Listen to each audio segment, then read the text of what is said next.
Hanya ingin memastikan kalau kamu baik-baik saja, Elina. Elina tersenyum mendengar jawaban Anthony. Elina bersandar pada bau Anthony. Entah hubungan apa yang sedang terjalin antara Elina dan Anthony. Elina tahu hubungan itu salah, tapi ia juga tidak ingin kehilangan Anthony. Aku takut berada di sini, ucap Elina. Sekarang kamu tidak perlu takut lagi. Aku akan selalu menjagamu. Aku takut melihat sosok yang memakai mahkota tadi. Tatapannya tajam dan menakutkan.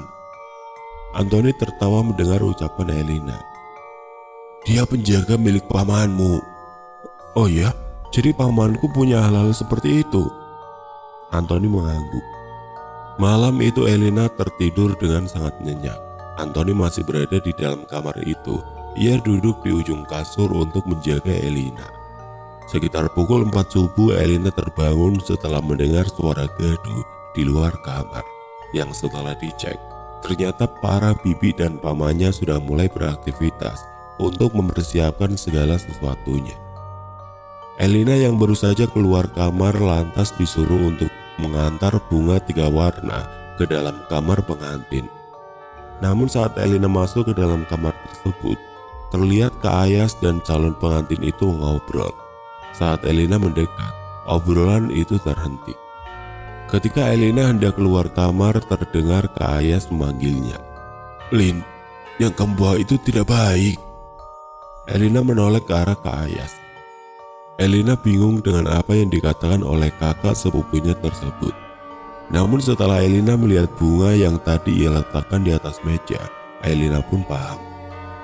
Aku kurang tahu kak, itu tadi bunga dikasih bibi, jawab Elina yang mengira kalau Kak Ayas sedang membicarakan tentang bunga 3 warna yang tadi Elina bawa.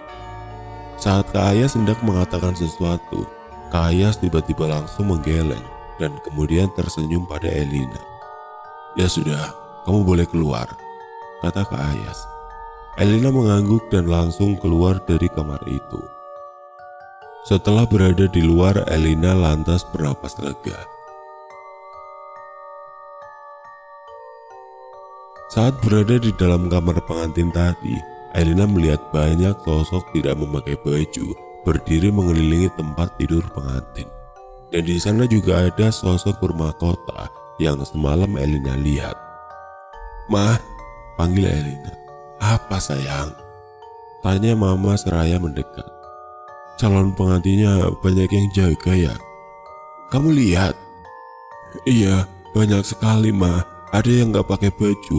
Terus ada juga laki-laki bermahkota di sana." Terus, kamu lihat apa lagi? Apa ada sosok jin pesugihan di sini?"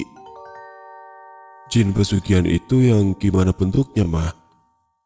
Mama terdiam, lalu tersenyum.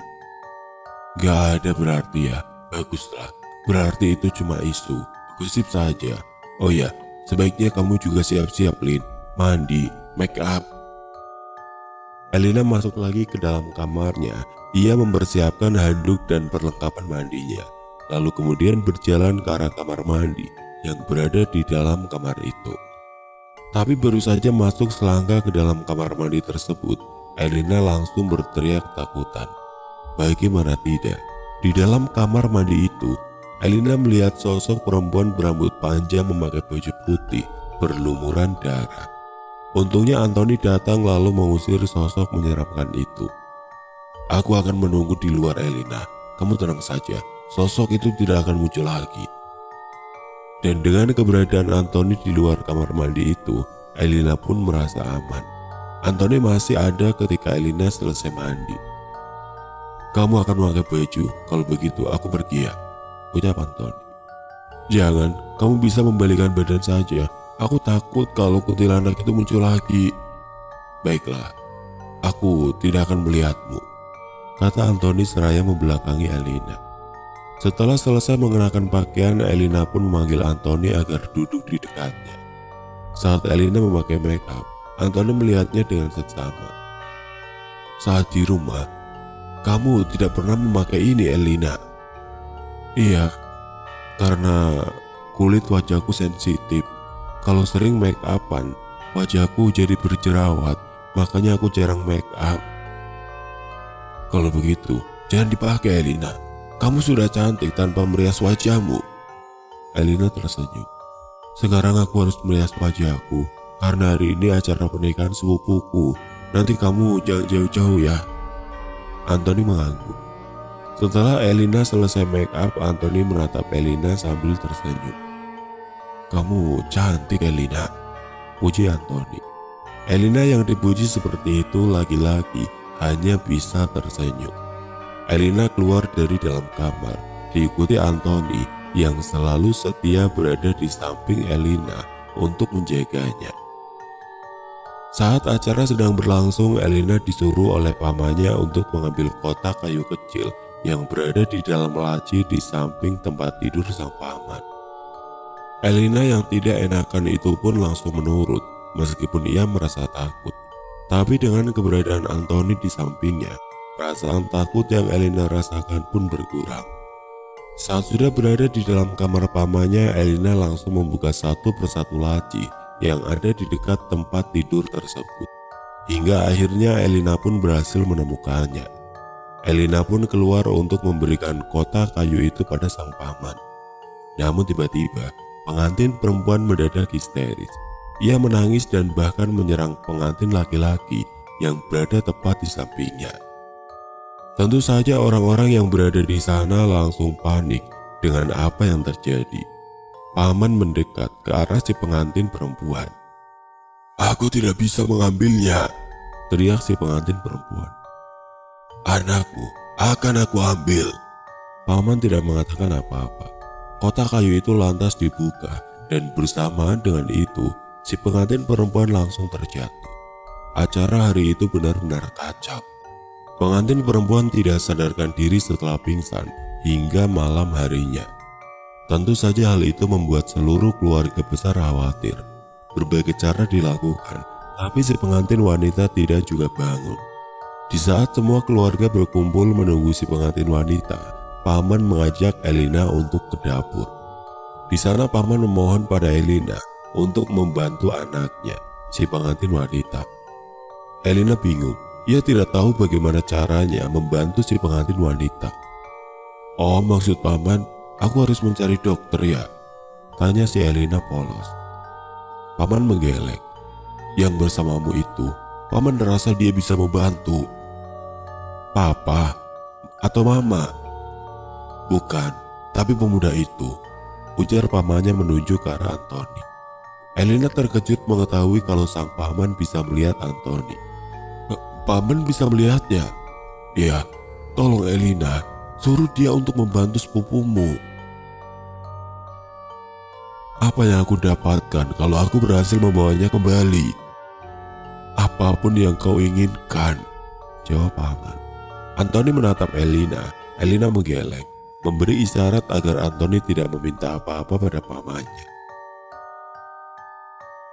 "Kalau kamu bisa membantu, tolong bantu." "Baiklah, aku akan mencoba." Dan di saat itu juga, Anthony menghilang dari pandangan Elina. Sekitar 1 jam kemudian, si pengantin wanita tersadar.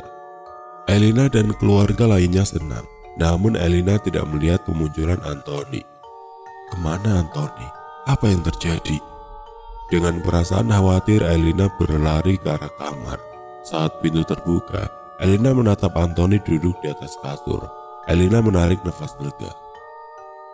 "Kamu baik-baik saja? Sepertinya kamu mengkhawatirkanku, Elina," kata Anthony dengan bibir tersenyum. "Tentu saja, aku pikir kamu kenapa-napa." Anthony tersenyum. "Aku akan selalu ada di sampingmu, Elina. Aku menjaga dan menemanimu." Elina mengangguk. Acara yang sebelumnya berantakan akhirnya kembali digelar, walaupun lebih sederhana dari sebelumnya.